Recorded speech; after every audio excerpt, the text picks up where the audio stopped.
If you're a business owner, you absolutely want to listen to this episode because I'm going to share with you a couple of critical things that you want to consider having in place in your business to safeguard your family's future. Hi, I'm Vicki Suter. Welcome back to the Profit Builder Unscripted. Here's my question for you. Do you know what would happen to your family and what would happen in your business if you were to pass away suddenly?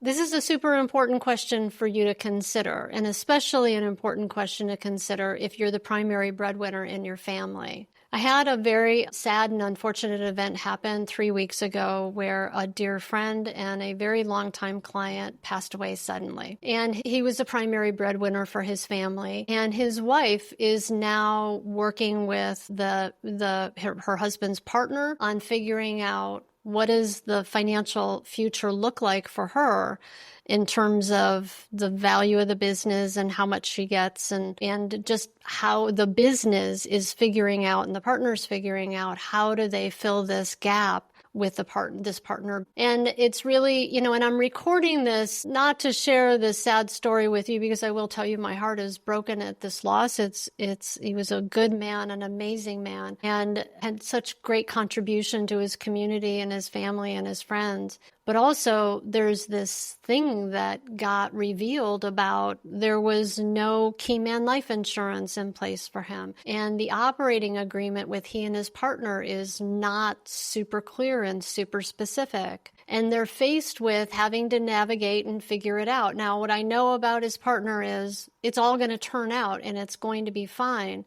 But it's like for you, have you considered what would happen in the event of your passing? And have you left your business and your family in a situation where they will be taken care of, where your business can go on, or that your family, your wife or husband can, know that they will have a nest egg to be able to support them as they move forward. So a few suggestions for you along these lines. And these are two things that you want to really make sure that you have in place that will help safeguard you and your family and your business partner and your business from the struggle of not being prepared. So one of the things, there's something called key man life insurance. So key man life insurance is intended for when you pass away, the company is listed as a beneficiary. And the idea of this money is that it helps the business start to recover from the loss that it will experience with you leaving. And sometimes it's super valuable to have this on key employees that maybe aren't even partners in the business, but are very key to the operations of your business, whether it's a senior project manager or a director of operations or a salesperson or, a controller or CFO, depending on the size of your business and the financial impact. That life insurance can go towards paying for the replacement of that person, paying for interruption of business operations and income flow to be able to offset and augment that. I had a conversation earlier this week with another client that their key man life insurance actually assures that his wife will get a certain amount of that as the buyout for the business, and that the rest of the key man life insurance will go towards the employees to either that will be their buy-in or they can or they will finish operations and hire somebody to help complete operations of the business if the owner passes.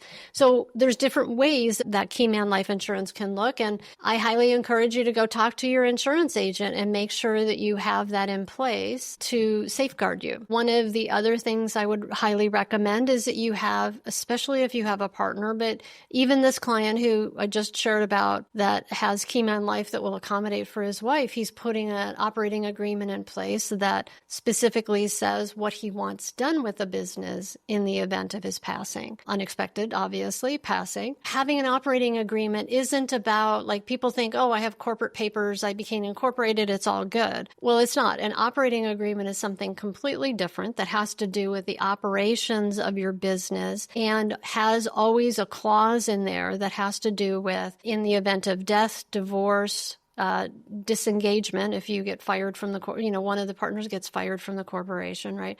Like, how do you settle up the financial element of it? So having an operating agreement is just a super useful thing to do to safeguard your business against those events. But certainly, like in the case of my client and longtime friend, in the event of your unexpected passing. And it's just a super responsible thing for us to do as business owners and leaders, is to make sure that we've invested all this time and energy in building a business that we care about and that we want to see continue to succeed. And in this case, with a spouse that's left figuring out and working through. And again, I'm sure it'll all work out, but there's a lot more steps that are going to be involved now in working through those details. And it's just a good idea for us to have that clarity around what do we want to have happen and asking that question. And it's interesting because I've had this come up with a client earlier this year who was undergoing major surgery, and he's the sole owner, but he created an operating agreement about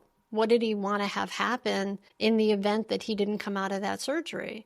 Even just something as simple as that. So, it's kind of like, you might think it's a bit of a morbid topic that I'm talking about, and it's really not. It's about us being responsible leaders, being responsible owners, and responsible spouses and parents, and, doing those things that are the right things to do for our business, but we don't necessarily think to do, right? Like this client today said, I've never thought about it. My insurance broker all of a sudden brought it up, and he asked what I thought about it. And I said, I think it's a great idea. And I shared this story with him of this recent event. So just something to be thinking about. Maybe reach out to your insurance broker and have that conversation. Reach out to an attorney and find out. There's different attorneys that do that, and it's different per state. So if you're in the state of California, you want a recommendation, send me an email. I'm happy. I have an attorney I know in California who does operating agreements, but find an attorney who can help you draft that up. It doesn't have to be complicated, and it doesn't have to be expensive. It's